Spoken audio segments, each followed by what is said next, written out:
તો પંચમહાલના ગોધરા શહેરમાં આવેલી સરકારી સસ્તા અનાજની દુકાનના સંચાલકો દ્વારા ડુપ્લિકેટ સોફ્ટવેર બનાવી અનાજ ચાઉ કરવાના કેસમાં નવો વળાંક આવ્યો છે। સમગ્ર મામલે જિલ્લા પુરવઠા અધિકારીને પોલીસ ફરિયાદ ન કરવાની ટેલિફોનિક ભલામણ કરવામાં આવી હોવાનું સામે આવ્યું છે।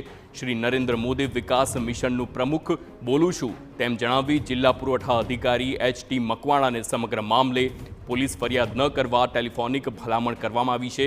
ગરીબોનું અનાજ ડુપ્લિકેટ સોફ્ટવેરની મદદથી સગે વગે કરવાના ગંભીર ગુનામાં પોલીસ ફરિયાદ ના કરવા મોબાઈલ પર ભલામણ કરવામાં આવી હોવાની વાત સામે આવી છે।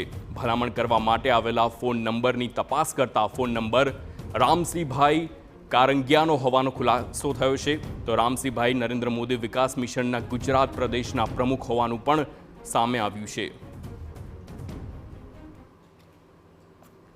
સાયબર ક્રાઇમ અંતર્ગત જ્યારે ફોજદારી ગુનો નોંધાવાનો થતો હતો ત્યારે રામસિંહભાઈ કરંગિયા નામના ઈસમે મોબાઈલ નંબર 82 647 11 11 અને તેઓ પ્રમુખ શ્રી નરેન્દ્ર મોદી વિકાસ મિશનથી હું બોલું છું તેમ કરીને આ જે આવા ગંભીર પ્રકારના ગુનાની અંદર તેઓએ ભલામણ કરેલી હતી કે આની સામે ફોજદારી ગુનો ના નોંધો અને આ ઈસમને આપણે બચાવવાનો છે।